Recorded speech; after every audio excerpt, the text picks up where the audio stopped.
rogar a Deus que o ilumine nesse trabalho do Santuário.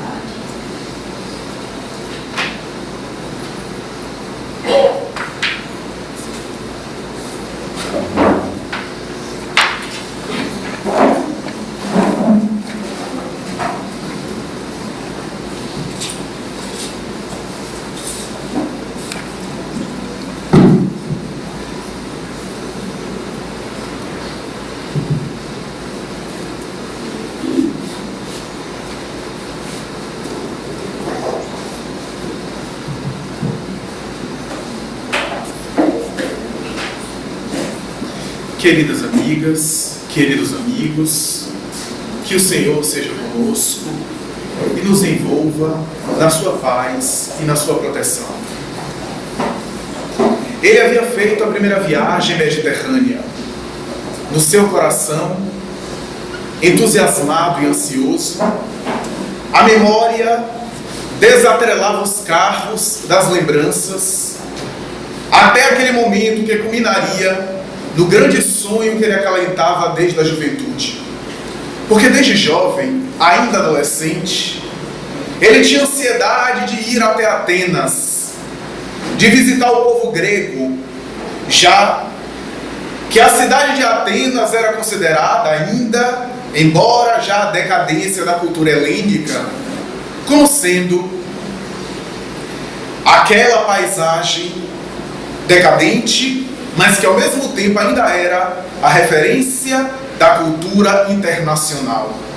Era natural que ele tinha na juventude do seu coração, anelava por vincular-se ao pensamento grego, por visitar aquelas regiões, para poder experimentar o sabor da cultura grega, para poder fluir e ao mesmo tempo o sonho de apresentar o seu ideário religioso para os gregos que até então não conheciam.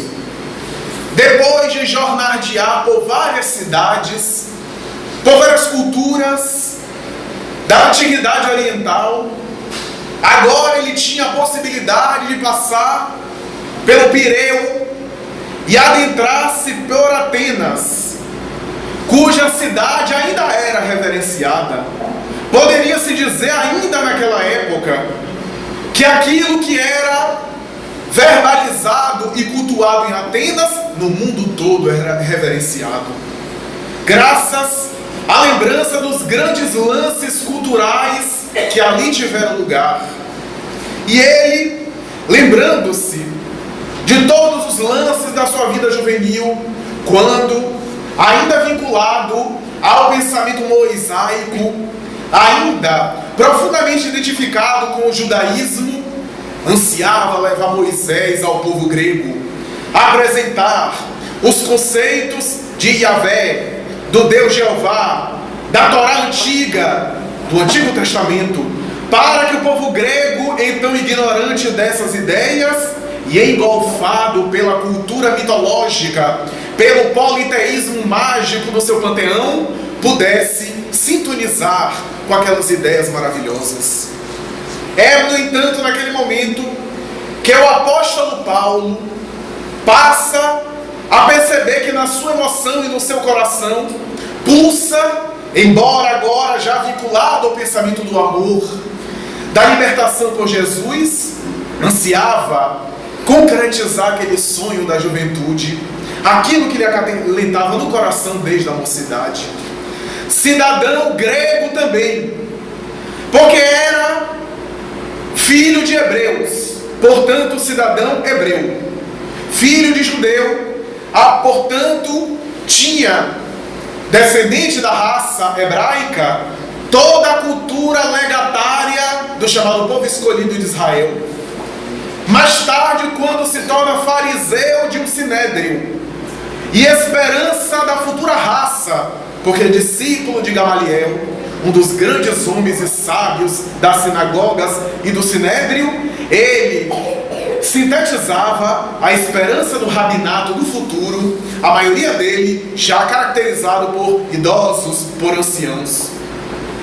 Era cidadão romano também, porque para receber o título de doutor no Sinédrio, que ele era, portanto, para manipular as questões judiciárias, já que o judiciário, o direito civil que regulava os povos, à época, principalmente Israel, e o pensamento religioso eram uma e a mesma coisa, já que as doutrinas religiosas eram código legal e civil. Daí os doutores da lei eram também aqueles intérpretes do Torá, que tinham acesso às escrituras sagradas. Ele era também cidadão romano, porque para receber aquele título precisou da autorização do império que conquistava o mundo na época. Mas também era cidadão grego, porque nasceu na cidade de Tarso, e à época Tarso era a cidade grega, possessão da Grécia. Portanto, tinha as 3 cidadanias mais importantes para a cultura mundial da época, sabendo falar o idioma grego com facilidade e naturalmente doutorando-se na cultura intelectual da Grécia, manipulando com maestria a oratória e a retórica, graças a todo o currículo que o fez doutor da lei, e também sabendo a idiosincrasia de Roma, sabia se comunicar também no idioma latim, era, portanto, programado para falar a gregos, romanos e judeus, a cada um dos quais deveria apresentar uma linguagem própria, uma forma de interlocução, uma forma de dialogar para se tornar acessível àqueles que o ouviam. Mais tarde, em uma das suas cartas, ele vai escrever: fiz-me pequeno para os pequenos, grande para os grandes, fiz-me de tudo para todos, a fim de ganhar alguns para Jesus.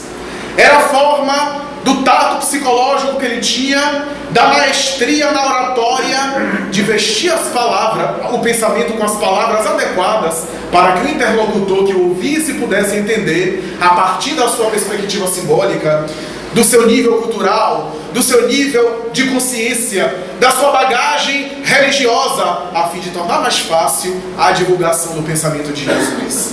Ele, portanto, acalentava aquele sonho de levar Moisés. Agora tinha a grande chance de levar Jesus ao povo ateniense.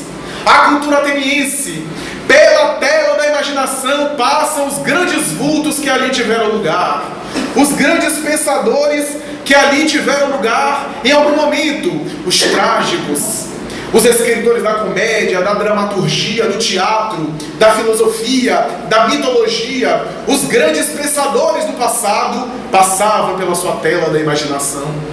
Ele pôde ainda lembrar dos grandes lances até o momento da sua vida, quando se torna o famoso convertido de Damasco, quando, na direção da cidade citada, perseguindo os cristãos primitivos a quem ele odiava, com a sua fúria feroz, porque não conseguia compreender, representando aquele movimento simples de pessoas desataviadas, uma ameaça ao mosaísmo e ao farisaísmo judeu, ele descarregou toda a sua peçonha para mais tarde ter uma visão transcendental às portas da cidade referida, Damasco, e ali se transformar naquele que ficou conhecido como o grande divulgador do pensamento cristão, a quem nós devemos o cristianismo ter chegado ao Ocidente. Porque se não fosse a sua intrepidez, a sua coragem, quiçá a mensagem cristã ficaria enclausurada na Palestina, presa no Oriente Médio, sem ter alcançado a grandeza da sua universalização e alcançar a nós, povos ocidentais. Devemos a ele, portanto, a expansão do cristianismo. E ali, prestes a entrar em Atenas, ele se recorda dos grandes lances, a estrada de Damasco, o companheiro Alexandre, o amigo de infância, a quem ele vai pedir ajuda depois da sua transformação e que o expulsa de casa.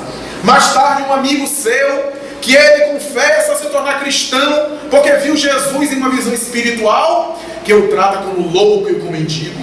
O pai Isaac, a quem ele recorre, porque é expulso da sinagoga, perde todas as suas prerrogativas, e ao voltar para a casa paterna, ele que amava muito o filho, não obstante, muito arraigado aos preconceitos do farisaísmo, também expulsa o filho de casa, acusando inclusive ao filho a morte da própria esposa, a sua mãe Dalila.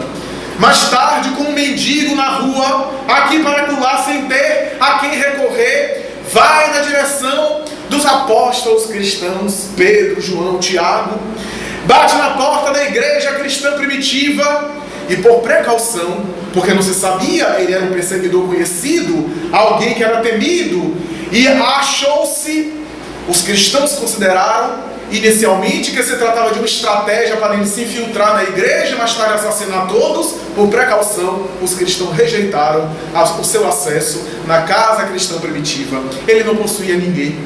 Vai para um oásis distante, o chamado oásis ou deserto de Dan, ficando durante 3 anos trabalhando para se alimentar, uma profissão que ele aprendeu com o pai na infância, de tecelão para os momentos difíceis, tecendo, portanto, tapetes para os peregrinos que passavam por aquele deserto, e ali sobrevivendo, transformando-se fisicamente em outra pessoa, esquálido, os olhos fundos, praticamente como se não dormisse direito. A expressão israelita, mas agora tostada do sol ardente no deserto, a barba hirsuta e avolumada, os olhos penetrantes, era o mesmo rabino fogoso, mas agora transparecendo uma suave paz.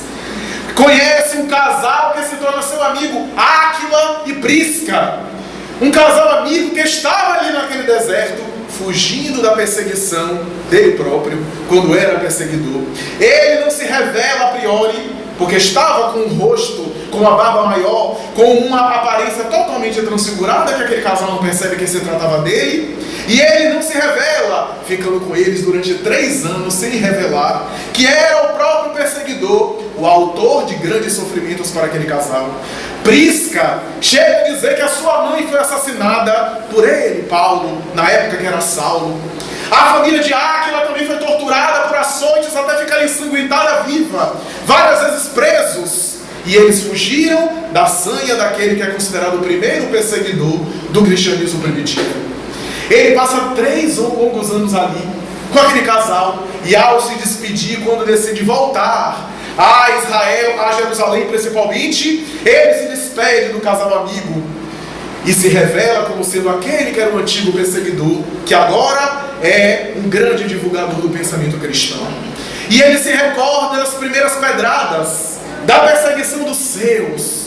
Quantas vezes nós seremos intolerados pelos nossos, pelos aqueles que são companheiros?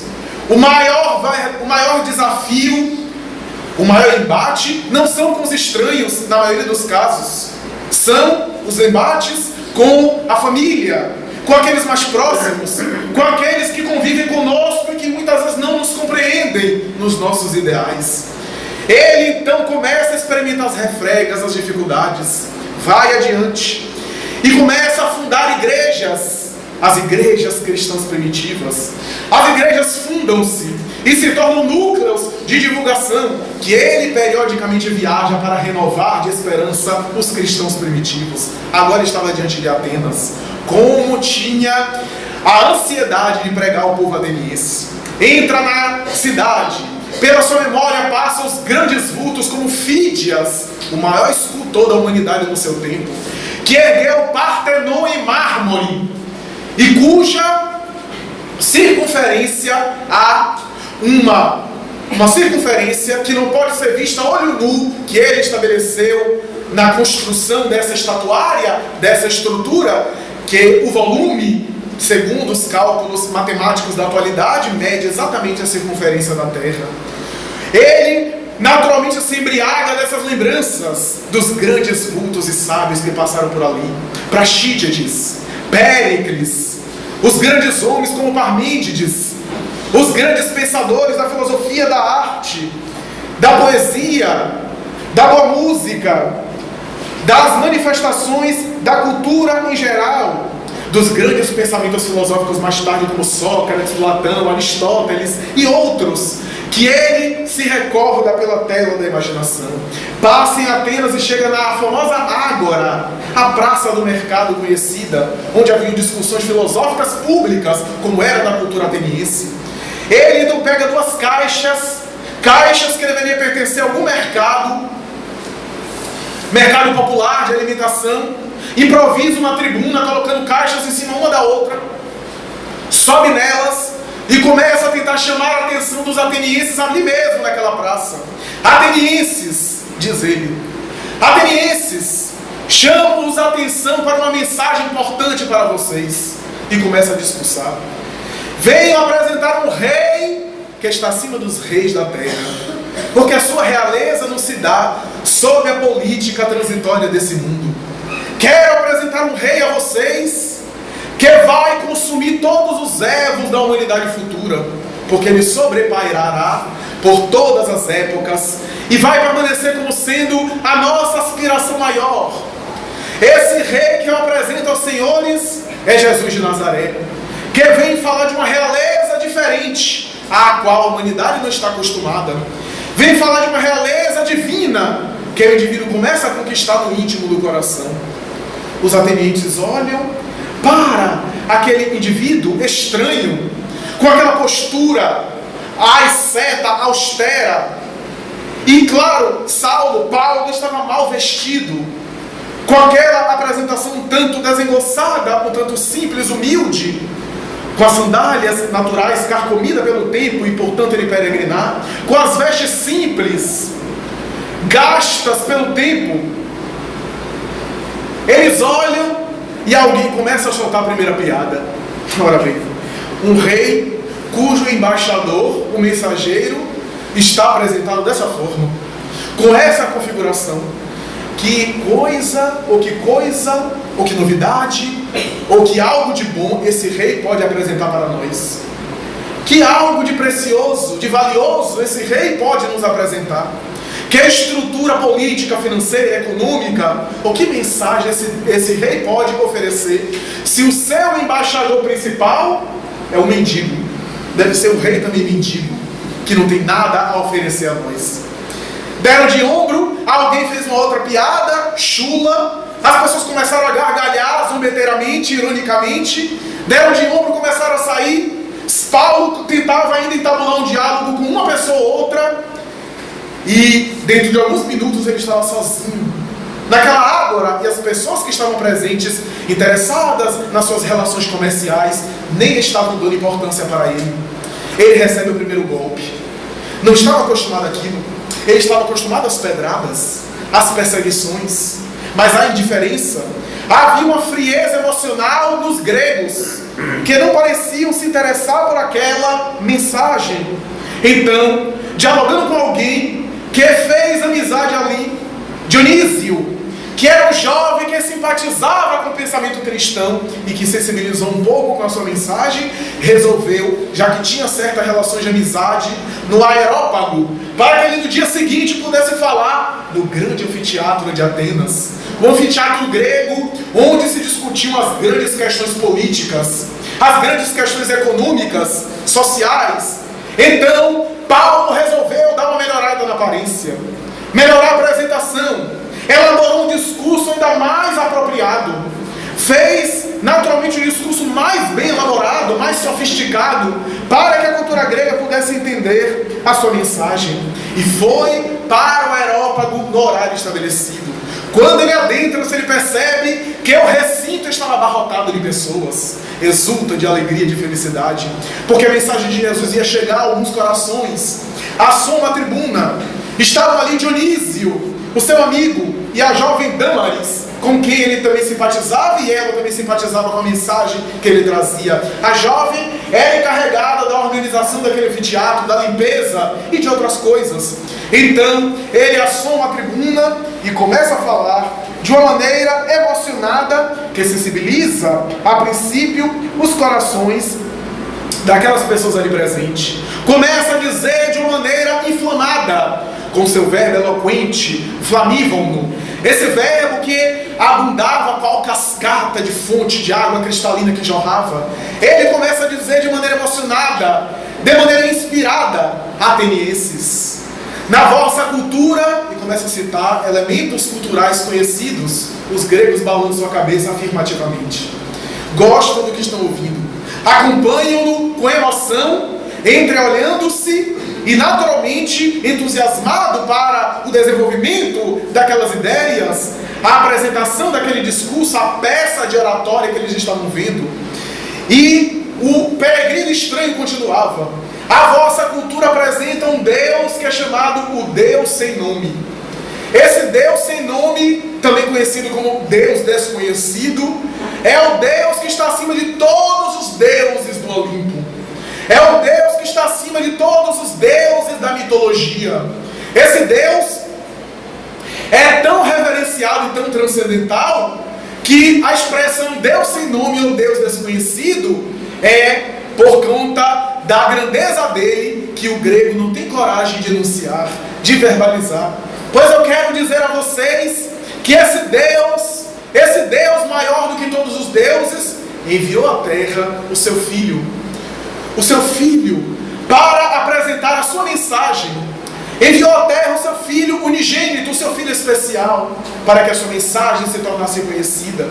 Esse Deus sem nome que nós, os hebreus, também conhecemos, na tradição de Yahvé, que nós não deveríamos falar o nome dele em vão, enviou a nós, a todos nós, não apenas ao hebreu, mas a todas as gentes, daí o apóstolo das gentes, ou dos gentios, a sua mensagem através do seu Filho especial.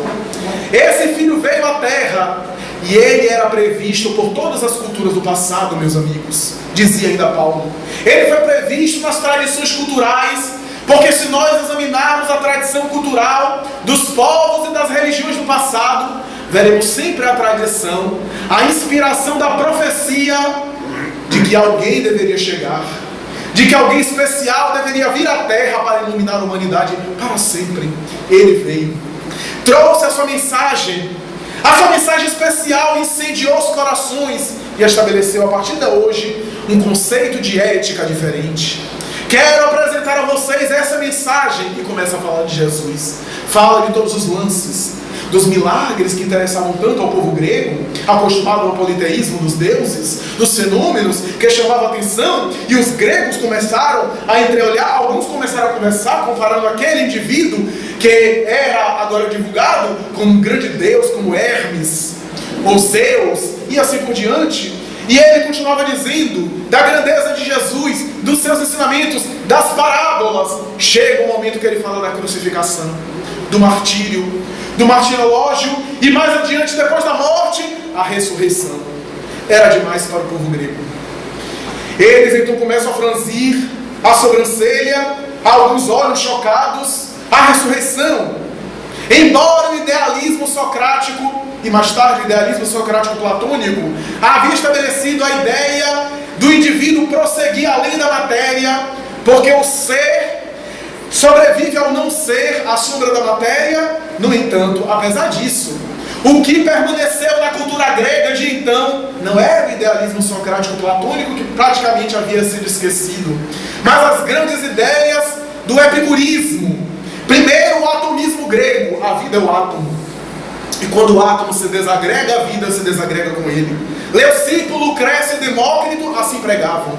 Mais tarde, Epicuro, baseado no atomismo grego, havia estabelecido o hedonismo epicurista. A vida é o prazer, as sensações, viver o momento, gozar até o fim, porque depois o aniquilamento, a desagregação molecular do átomo, o conceito do átomo que tomou conta da filosofia grega, da cultura helênica de uma forma geral. E Paulo falava, mas os gregos já estavam reagindo agora. Alguns começaram a resmungar na plateia, e eles, sem compreender, a ressurreição era demais. Epicuro havia estabelecido a ideia da desagregação. A cultura grega estava engolfada no materialismo sensualista, numa ideia hedonista, não a ideia da sobrevivência do ser. A ressurreição era algo demais, que nem na cultura dos deuses aquilo havia sido estabelecido como hipótese, como probabilidade. Alguns começaram a zombar dele, a dar de ombros, e as pessoas lentamente começaram a se levantar e a sair do recinto, sair do salão. Paulo ficou vendo aquela indiferença. Alguns começaram a zombar, a sorrir e não dar menor importância, e dentro de alguns minutos ele estava sós no grande aerópago, constrangido, expressou um sorriso, algo constrangedor, para não demonstrar como estava mal por dentro. Por dentro ele estava angustiado, mas por fora ele queria apresentar a postura de não deixar expor os sofrimentos que lhe carregavam a alma. Ele olha para a jovem dama de sorrir, para Dionísio, e estabelece um diálogo dizendo com Dionísio: poderíamos fundar uma igreja aqui próximo? Não, eu não posso. Eu tenho relações aqui na Europa importantes, eu tenho relações sociais de projeção, eu não posso me comprometer com isso porque meu emprego pode ficar ameaçado, eu tenho família. Ele volta para a sua jovem dama e diz: poderíamos então fundar alguma igreja perto de onde você mora? Não, eu também não posso. Eu tenho família, meu marido não simpatiza com essas ideias, embora eu simpatize, ele não simpatiza com essas ideias estranhas. Ademais, eu moro muito longe daqui. Ele então sorri, diz que não tem problema, aceita de bom grado. Um encarregado do aerópago pede para que ele se retire, porque deve fechar o salão. E ele sai dentro de alguns minutos, ante o céu, já enovelado pela manta escura e coruscante de estrelas que salpicavam no céu de Atenas. Paulo começa a chorar. Pela primeira vez, desde a conversão de Damasco, ele sente um desânimo, um desalento. E ele começa a pensar o que é que ele de errado havia feito. Será que Jesus havia abandonado ele? Ele chega a raciocinar dessa forma. Será que ele estava talvez vítima da precipitação presunçosa e não atendeu à vontade de Jesus, indo a um local que não estava preparado para receber a sua mensagem? Ele começa a raciocinar nesses termos e entra em um grande desânimo. Durante dias ele fica na estalagem modesta onde ele se hospeda, acabrunhado, melancólico, sem conversar com os amigos, naturalmente reflexivo e de vez em quando engolfado na sensibilidade, chorando periodicamente. Até que depois de uns 3 ou 4 dias, o neto da senhora Lloyd passa por aquela região, mandado por uma igreja ali próxima, para dar notícias boas a Paulo. Se aproxima dele e quando encontra naquele hotel acabrunhado, melancólico, Timóteo, neto de Lloyd, que mais tarde Paulo vai escrever uma epístola especial para ele, aquele jovem, uma epístola que é chamada a epístola dedicada à juventude, onde entre outras considerações ele coloca mais ou menos assim: Timóteo, meu filho, Deus abençoe a tua juventude e te livre das tentações da mocidade.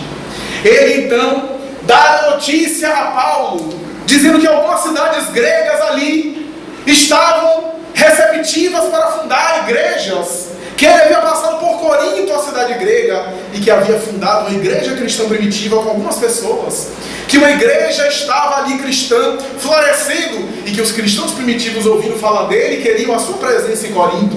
Ele havia ouvido falar, Timóteo, que outras regiões simpatizavam, moradores de outras regiões ali da Grécia, em volta de Atenas, simpatizavam com o cristianismo, e que eles poderiam fundar igrejas ali.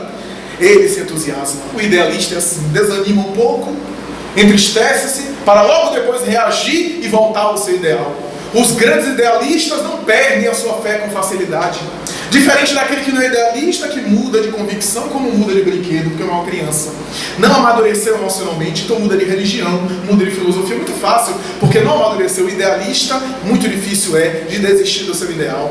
E com um simples toque ele muda de atitude emocional. Paulo já era outra pessoa, estava entusiasmado. Timóteo fala de Áquila e Prisca que estavam em Corinto. Eles se entusiasmam. E Timóteo fala que houve uma grande perseguição, e quando Áquila sai para pegar alimentação e volta na igreja de Corinto, Prisca, uma mulher que estava pregando sozinha diante de vários homens, judeus do Sinédrio adentraram-se, alguns intolerantes, e prenderam-na, colocaram ela num poste, uma praça pública, e açoitaram-na até ela se transformar praticamente numa massa de sangue.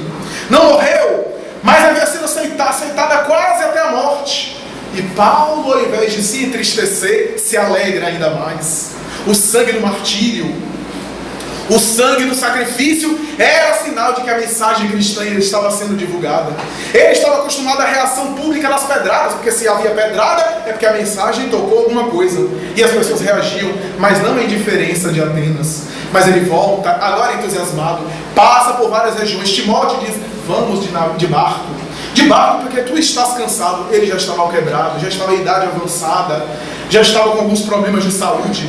mas ele queria ir a pé para entrar de cidade em cidade, pregando a mensagem. E Timóteo disse: mas tu estás cansado, o Senhor vai me renovar as forças. Mas tu precisas descansar, e tu duvidas do Senhor?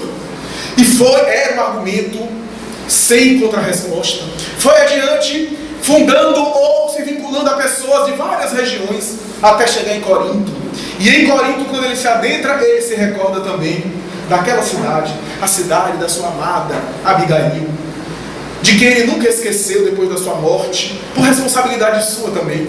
A cidade do seu cunhado, que era no passado o seu adversário, porque ele se fez adversário de Estevão, levando ao apedrejamento público, até a morte, responsável pela morte dele. Lembra-se de Estevão, de Abigail, não conta para ninguém. Emmanuel, na maior obra da teologia cristã de todos os tempos, Paulo Estevão, pela psicografia de Chico Xavier, vai dizer, em uma nota de rodapé: é por isso que quando pegamos o Novo Testamento, principalmente os Atos dos Apóstolos, quando falam sobre esses lances, não encontraremos nenhuma menção a Abigail, nem a Estevão, porque Paulo não falava dessas experiências pessoais, dos seus vínculos pessoais para ninguém, não expunha, guardava no coração essas lembranças afetivas e só se colocava a serviço do Senhor.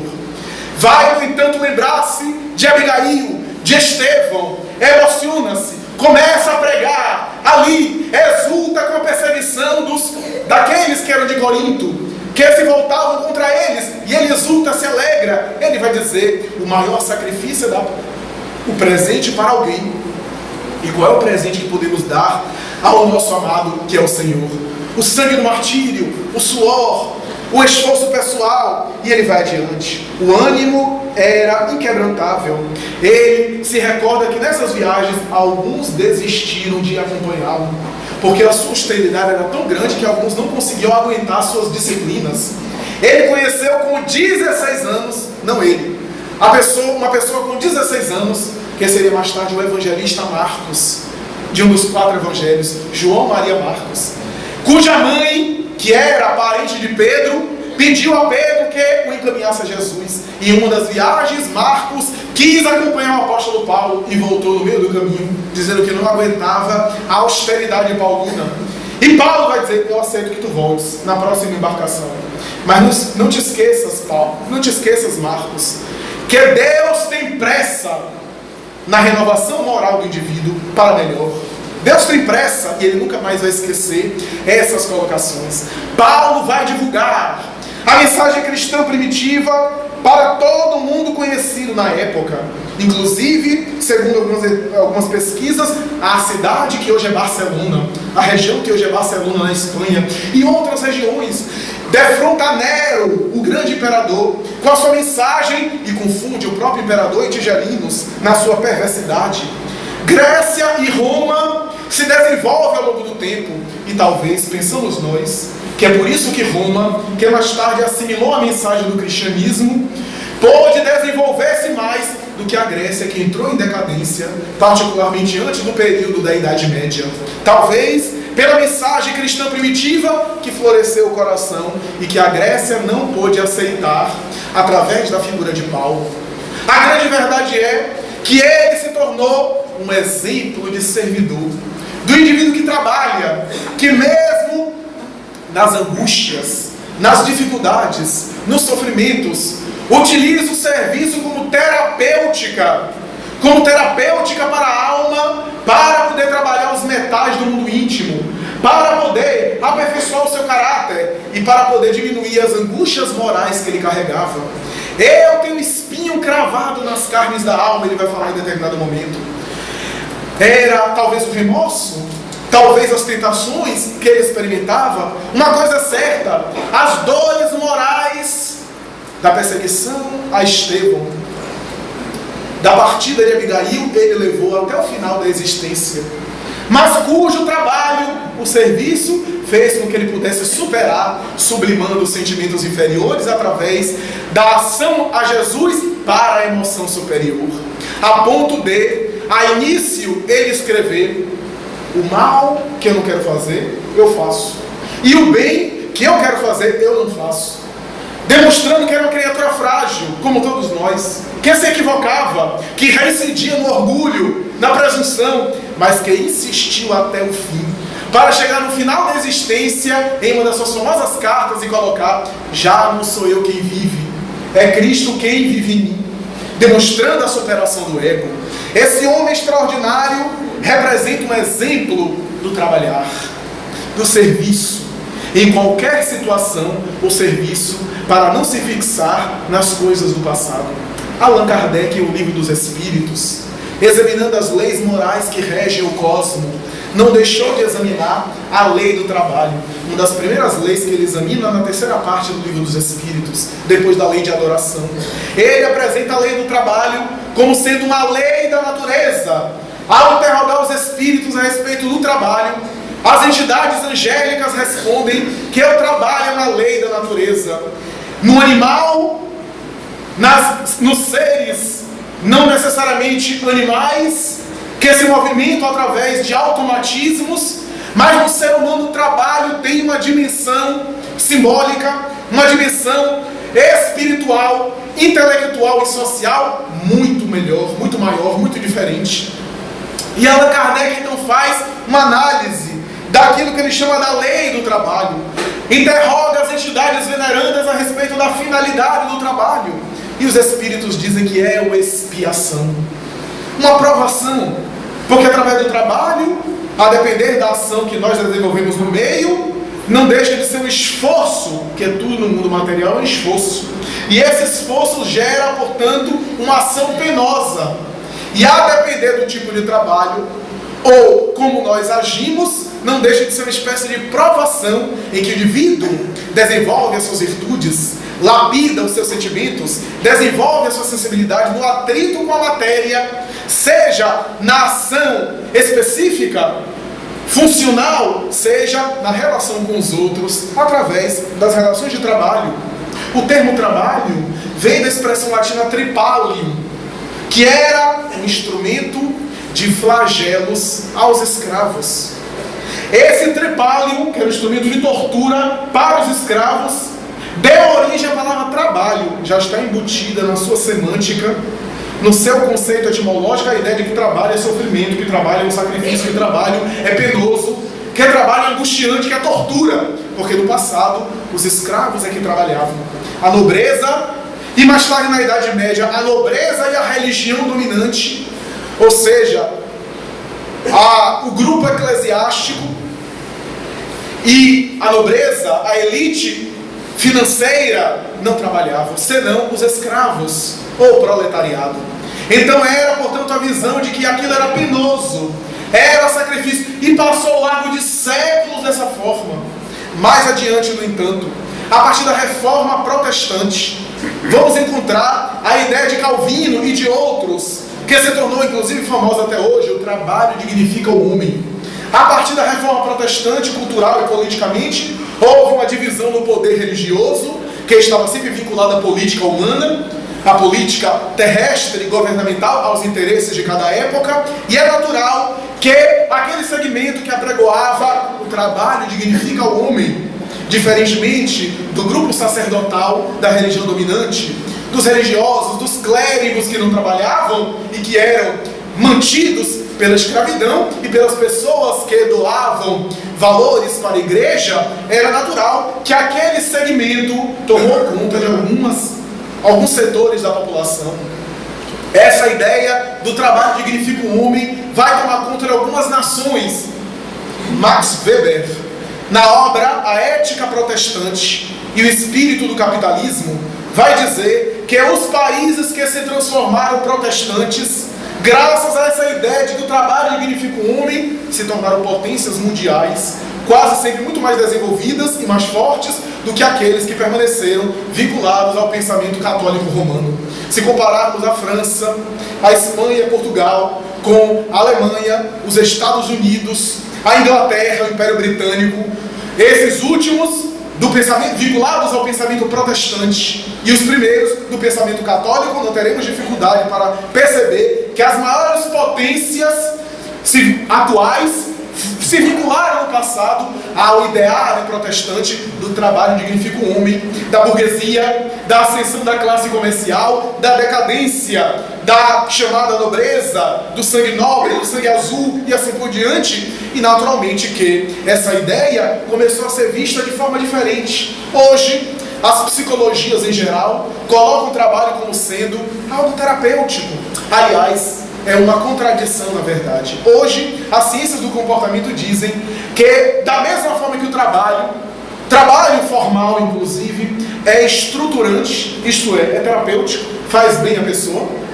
Basta ver as pessoas que estão à margem, que não estão trabalhando, seja no desemprego, seja na aposentadoria, que muitas vezes desenvolve doenças, desenvolve problemas. Hoje existe a clássica depressão dos aposentados, porque a pessoa botou a vida dela toda naquele trabalho formal, se aposenta e aí se considera agora inútil, como se não servisse para nada, então é um aposentado. E naturalmente se vincula a uma ociosidade e gera uma depressão, porque o sentido da vida dela era aquele trabalho, que agora não possui mais. E não houve uma substituição por outra coisa emocional. Então, o trabalho é estruturante, é terapêutico, mas também pode ser adoecedor. Dizem os especialistas da psicologia que tudo depende de como subjetivamente, internamente, nós nos relacionamos com o trabalho. Com prazer, com autorrealização, ou com estresse, com tensão, com angústia, com agressividade. Tudo vai depender de uma série de fatores, principalmente os fatores subjetivos a respeito do trabalho. A grande verdade é que Allan Kardec se torna pioneiro na questão do trabalho, como sendo um instrumento para o bem da criatura, quando, na questão 675 do Livro dos Espíritos, ele interroga as entidades angélicas na seguinte proposta: o trabalho, devemos entender o trabalho apenas como sendo as ocupações de natureza material? E as entidades espirituais venerandas responderam: não, o espírito trabalha assim como o corpo trabalha. Toda ocupação útil é trabalho, dando, portanto, uma nova visão a respeito do trabalho. Não apenas o trabalho formal, o trabalho remunerado, o trabalho de ganhar, acumular, mas o trabalho que nos torna pessoas realizadas consigo mesmo, com o outro, porque a vida é dinâmica, a vida é ociosidade. Na mensagem que nos serve de tema, André Luiz vai dizer: se você acredita no valor da ociosidade, observe uma água parada e verá o grande valor que há na falta de ação, na falta de produção. A água parada, que dá tanto problema, inclusive a dengue, né, que está na moda. Então, é algo que nos chama a atenção. A ociosidade que gera o adoecimento, ou que às vezes embrutece o indivíduo, abrindo espaço para suas paixões mais baixas, que não conseguem ser controladas na ociosidade. E muitas vezes na ação, no serviço, qualquer que seja o serviço que faça bem a criatura, essas paixões primitivas que estão no nosso inconsciente vão sendo trabalhadas, vão sendo superadas, vão sendo educadas, direcionadas, como diz Emmanuel. Não é destruir os instintos, mas é direcioná-los, educá-los. Nenhuma repressão, mas educação, sublimação, que é a proposta que o mundo espiritual tem para nós. Então toda ocupação útil é trabalho. Não apenas o trabalho formal, mas o trabalho que faz bem à criatura. Meu Pai, disse Jesus, até hoje trabalha, e eu também trabalho. Divergindo, portanto, da ética do Torá antigo, que dizia que Deus descansou no 7º dia da criação, e até hoje está dormindo, numa aposentadoria compulsória do INSS. Então é um Deus que é ocioso. E toda a colocação bíblica, se formos a examinar no Antigo Testamento, é uma visão negativa do trabalho. Adão e Eva são punidos por trabalhar quando são expulsos do paraíso, porque terão que agora comer o pão fruto do suor do rosto. A ideia do trabalho. Então é toda uma visão negativa que era muito presente na cultura hebraica. Jesus, embora defendendo e respeitando os padrões da ética judaica, não se limitava a eles, transcendia e diz: meu Pai até hoje trabalha, e eu também trabalho. a ideia da ação dignificante, da ação do bem, da ação positiva, que gera alegria, que dá alegria de viver, que dá vitalidade à criatura, que faz a criatura ficar bem consigo mesma, que supera os conteúdos depressivos, os conteúdos de complexo de culpa, de inferioridade que dorme em nosso inconsciente e que nós podemos trabalhar através daquilo que é chamado hoje de laborterapia, a terapia do labor, a terapia do trabalho. Aliás, os bons espíritos afirmam que o trabalho não se limita a uma atividade que se prende apenas a uma encarnação. Quantas coisas que nós fazemos que não vamos conseguir esgotar em uma única encarnação. Quantas coisas em que uma única encarnação é insuficiente. Emmanuel, na obra O Consolador, vai afirmar: uma existência é um dia no relógio da eternidade. É muito insuficiente, mesmo com 90, 100 anos.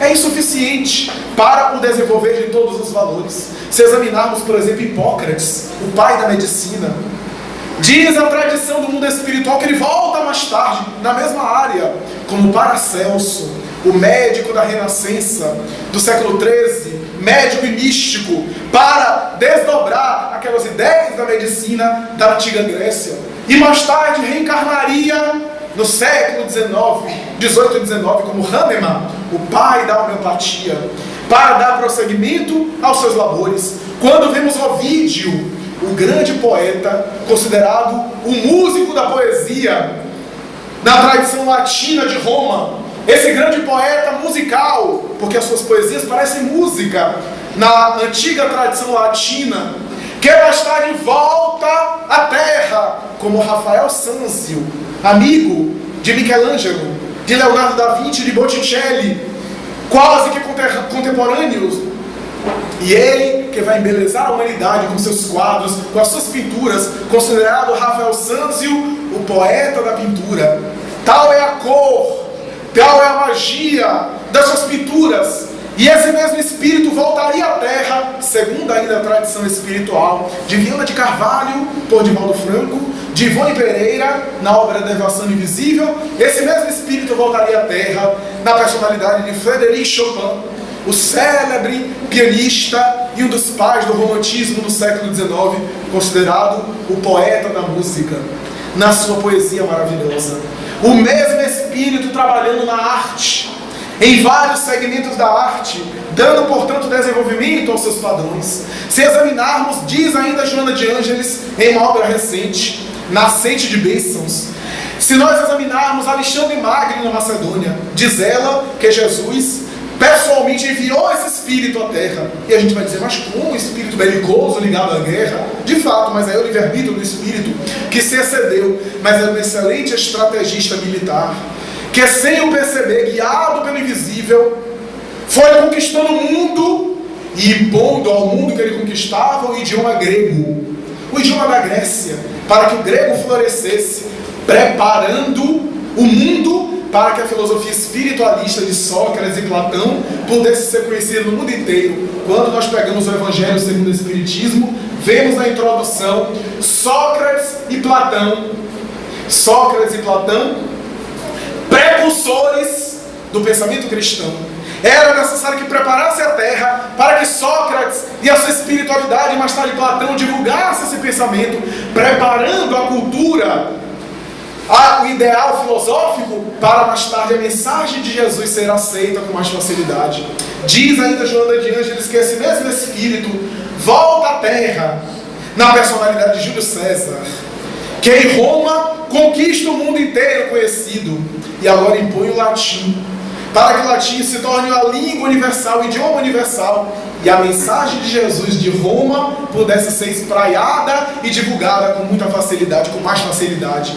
Lamentavelmente, mais tarde vem a noite medieval, e a intolerância medieval, e a intolerância religiosa, e a distorção do pensamento de Jesus. Mas até ali era o projeto da providência divina.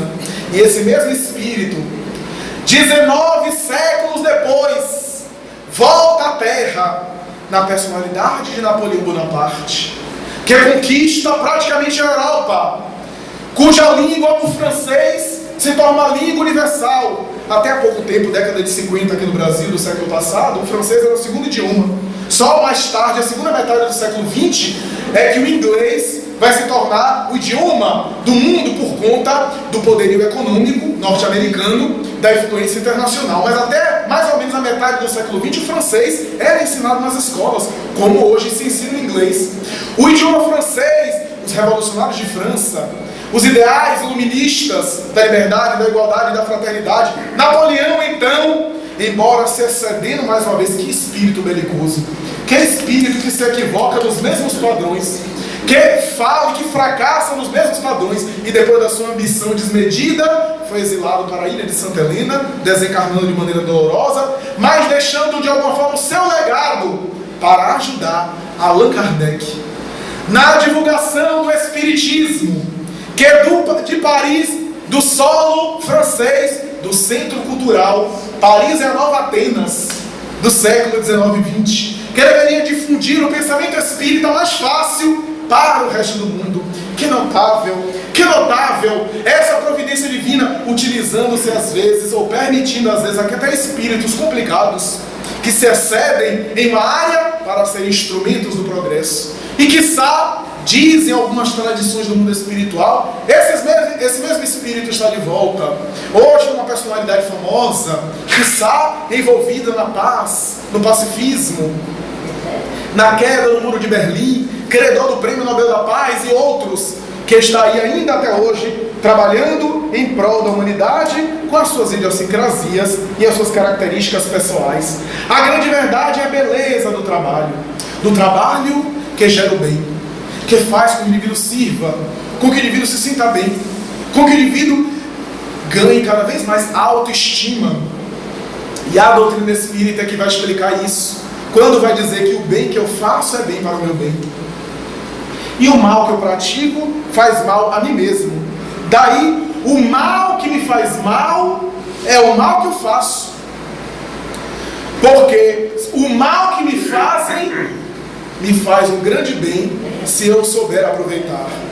O mal torna aquele que o pratica um indivíduo mau, adjetivo, por conta de ele se tornar um indivíduo perverso. Então tudo que me chega, se eu não provoquei, é o melhor para o meu progresso espiritual, se eu souber aproveitar. Mas o que é que pode me prejudicar é aquilo que eu desencadeio. Certa vez alguém aqui nessa casa disse assim: eu acho que eu vou morrer. Depois de conversar comigo em particular, ele disse: eu acho que eu vou morrer. E isso pode ser a maior tragédia que pode acontecer na minha vida. Eu acho que eu vou morrer. Sabe, Maria? Isso é a maior tragédia. Já pensou a gente com 800, 900 anos, com uma sogra de 1500? Não, de jeito nenhum. De jeito maneira. A pior tragédia que pode acontecer na sua vida, você vai morrer? Pois eu vou te contar uma coisa: todos vamos morrer. Não sei quando, mas todos vamos. Espero que não agora, que a gente vá adiando, mas que todos vamos morrer. A pior coisa que pode acontecer é você morrer, se libertar da carcaça material, voltar à pátria verdadeira? Não, minha amiga. A pior coisa que pode acontecer é você matar alguém, porque aí é um crime que vai gerar sofrimentos futuros para você, porque você vai ter que mais tarde responder por isso. Mas você morrer é uma maravilha, é uma bênção de Deus, porque todos vamos morrer. Então, ela disse: eu não me havia pensado nisso. Eu disse: pois é, para a hora de a gente começar a pensar, para mudar um pouco esse conceito, para começar a avaliar em termos de propostas espirituais. Falando recentemente em um seminário sobre depressão, ficamos a avaliar quantas vezes, e eu percebo isso, pessoalmente eu vejo que às vezes fenômenos depressivos em algumas pessoas, não vou generalizar, mas em muitas pessoas, começam em um surto ou em uma crise depois de um momento de alegria. Só acabou de vivenciar um aniversário e depois entra em depressão. Ou a pessoa engravidou e depois de dar à luz, entra em um processo depressivo. A explicação médica, no caso aí, a depressão pós-parto, a queda de dopamina. Mas nós sabemos que essa é a causa material. E a causa da causa material, porque a experiência material é também consequência de algo anterior. Só o Espiritismo para explicar. O Espiritismo vai explicar que o indivíduo que traz a tendência à depressão é um espírito que se equivocou em algumas atitudes do passado e que traz no seu inconsciente a consciência de culpa, que não se lembra do que foi, mas tem uma tendência a se culpar, a se martirizar. Então, diante de uma alegria, de uma coisa boa, a consciência parece acusar a si mesmo, dizendo que você não merece. Eu não mereço isso, eu não mereço essa alegria, eu não mereço me sentir bem, eu não mereço ficar bem. É uma sabotagem do inconsciente para naturalmente estabelecer, depois de uma grande alegria, uma crise de depressão. Somente o trabalho. Em qualquer situação, nós estamos angustiados, estamos em depressão, estamos com algum vício, permaneçamos no trabalho. O trabalho vai diminuindo e nós perceberemos na constância depois, diante de alguma violência, de alguma crise, uma traição, um abandono, uma violência forte, uma desencarnação violenta de um ser querido, uma filha que desencarnou assassinada, uma filha que foi estuprada, que foi violentada, alguma coisa muito forte. Somente o trabalho, o serviço ao bem, porque às vezes de imediato a pessoa não tem nem condição de raciocinar, mas o serviço ao bem vai diminuindo aquela carga aflitiva para depois o indivíduo começar a tentar entender aquilo que pode ser entendido, aquilo que pode ser compreendido, e naturalmente deixar para Deus aquilo que não podemos entender. O que eu quero dizer é que às vezes nos fenômenos da depressão, o indivíduo, espírito, com consciência de culpa, tem a tendência de se fixar nas coisas ruins. É natural. Se eu sou um espírito culpado por atos do passado que eu não me lembro, e hoje eu tenho uma tendência à depressão, o meu inconsciente está cheio de fixações negativas. Então eu tenho uma tendência de, eu passo aqui uma tarde maravilhosa, uma palestra fantástica aqui para nós, modéstia à parte. Então, a gente passa, daqui a pouco acontece qualquer coisa, eu sabia. A gente sai daqui, tropeça, se embaraça, cai. Eu sabia que alguma coisa tinha que acontecer para que meu dia acabasse assim. Então, todo momento que a gente esteve aqui refletindo sobre a mensagem edificante não serve. O que serve foi uma topada. A pessoa até esqueceu da palestra. Fica fixo naquela experiência negativa, como se não fosse cair. Só cai quem está em pé. Quem está em pé cai, é natural. Mas nós temos a tendência de nos fixarmos. É a nossa tendência inconsciente. É a nossa perspectiva inconsciente de nos fixar. Seja voltando ao passado, alguma coisa que eu fiz, alguma coisa que eu pratiquei, nessa vida mesmo, seja se fixando em uma coisa ruim. A pessoa tem um casamento com alguém, 50 anos de casamento. Aí o indivíduo erra em um momento. O casamento inteiro não presta. O que vale é o erro. Como se a pessoa fosse um robô, não pudesse errar, não pudesse ter equívocos. Uma vida inteira lotada, rica de alegrias. Agora é uma vida infeliz, porque só se recorda do equívoco, do lado negativo. E as coisas boas, a alegria, nós desvalorizamos. Isso tudo nós podemos mudar com a ação do bem, com a ação do trabalho, com a ação positiva, com a ação que favorece ali ao progresso de nós próprios e do nosso próximo. Então, meus amigos, o trabalho, que vai propiciar a libertação do espírito em relação à matéria quando formos chamados à vida espiritual. Porque a grande proposta do espiritismo é nos preparar para a grande viagem. Vamos morrer, vamos desencarnar. Aliás, mais cedo do que nós imaginamos. Porque sempre achamos depois. Uma amiga minha costuma dizer o seguinte, ela diz assim, olha, eu não preparo a mala totalmente não. Porque se eu preparar totalmente, Nosso Senhor vai dizer, já que a velha está pronta, chama ela. Então me preparo, deixo sempre algumas pecinhas para colocar. Quando Jesus é o Nosso Senhor, e a gente vai deixando para adiante. É claro, viver a vida no mundo, não ser uma pessoa alienada, uma pessoa desgostosa com a vida, viver a experiência no mundo, alegre, passando pelas coisas e utilizando as coisas, mas não se fixando e escravizando nas coisas, sabendo que vivemos no mundo, mas no mundo não somos. Estamos na terra, mas não ficaremos na terra, a não ser a estrutura material que ficará. Mas desencarnaremos com as nossas obras. A nossa mala são as ações que realizamos, o trabalho que desempenhamos. Quando Jesus pronunciou o amor, o Espiritismo vem explicar que amor é esse que Jesus proclamou. O amor que Jesus havia anunciado é o amor do serviço ao próximo.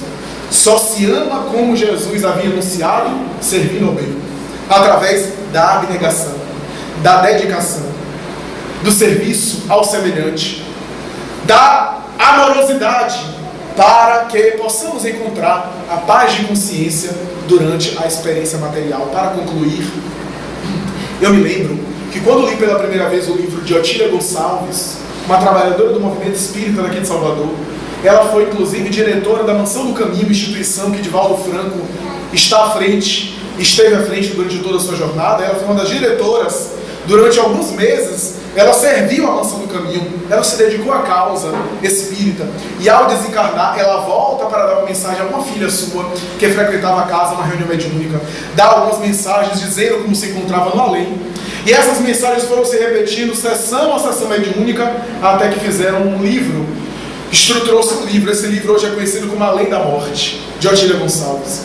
Eu me surpreendi na época que eu li essa obra, porque ela dizia, ela durante alguns meses ficou na Mansão do Caminho, trabalhando como diretora, foi mãe adotiva de alguns órfãos da Mansão do Caminho.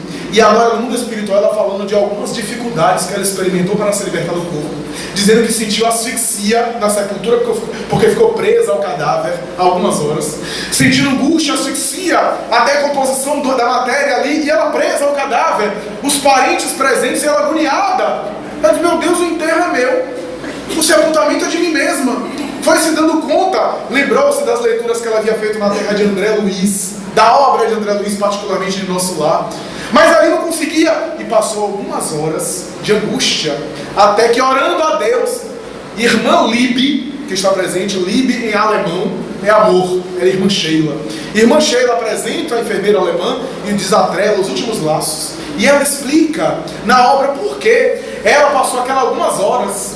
Ela diz que, embora aqueles meses que ela se dedicou ao bem na Mansão do Caminho, não foram suficientes para apagar uma vida de mais de 50 anos de materialismo, de leviandade, de egoísmo, de futilidade.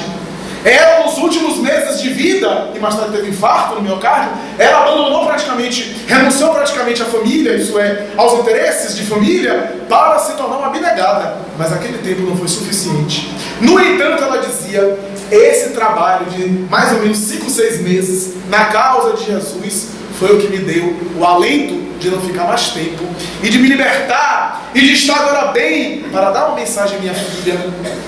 Menos de 2 anos de desencarnada, porque foi menos de 2 anos de desencarnada que ela começou a se comunicar o trabalho em qualquer parte, a ação do bem. E quando eu li isso, eu me lembrei do irmão de Chico Xavier, que quando desencarnou com um aneurisma, ele ficou durante 2 anos ainda sentindo dor de cabeça no além, e aparecendo a Chico, como está em instruções psicofônicas, e era algo muito parecido com o caso de Otília Gonçalves, embora nos últimos anos o seu José Xavier, irmão de Chico, havia se dedicado inclusive ao Centro Espírita Luiz Gonzaga, com quem trabalhou o Chico na área da mediunidade. Então, trabalho do bem, a ação do bem que nos enriquece. Todo o bem que nós fazemos, diz Emmanuel, será o nosso advogado de defesa amanhã, quando a lei nos chamar à prestação de consciência, à prestação dos nossos atos. Muita paz.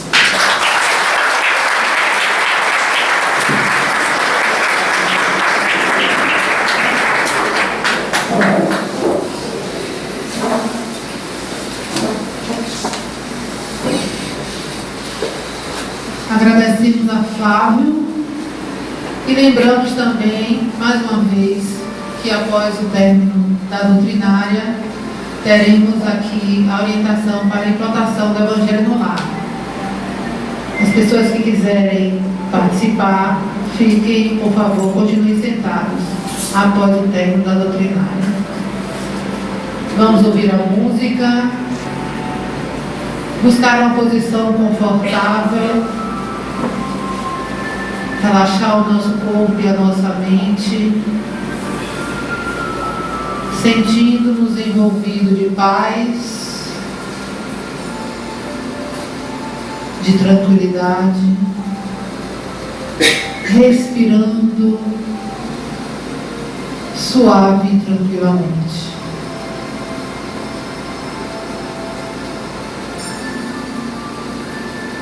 Do livro de Lorival Lopes, Preces do Coração. Senhor, dai-me maior compreensão para com os outros, que eu possa enxergar além das aparências e entender o que carregam no fundo do ser. Não me deixes ficar irritado ante o olhar frio e a palavra rude, que escondem apenas sofrimento e revolta. Nem frente ao gesto nervoso, porque oculta ansiedade ou angústia. Não me deixes ficar descontente com os esquivos, porque carregam a timidez. Não me deixes ficar indignado com a crítica destrutiva, porque reproduz a insegurança do seu autor. Não me deixes ser atingido pelos que me desprezam, porque agem temendo a minha presença. Quero compreendê-los melhor e olhá-los como tu os olhas por dentro no que de melhor pensam e sentem. Com este olhar verei que são teus filhos e que têm a luz e a vida que vem de ti. De visão ampliada obterei também maior entendimento de mim mesmo e corrigirei minhas imperfeições. Obrigado, obrigado. Pedimos agora aos companheiros médium passista que se coloquem, se distribuam no salão para o momento do passe. Enquanto nós outros vamos mantendo o nosso pensamento elevado a Deus, confiando.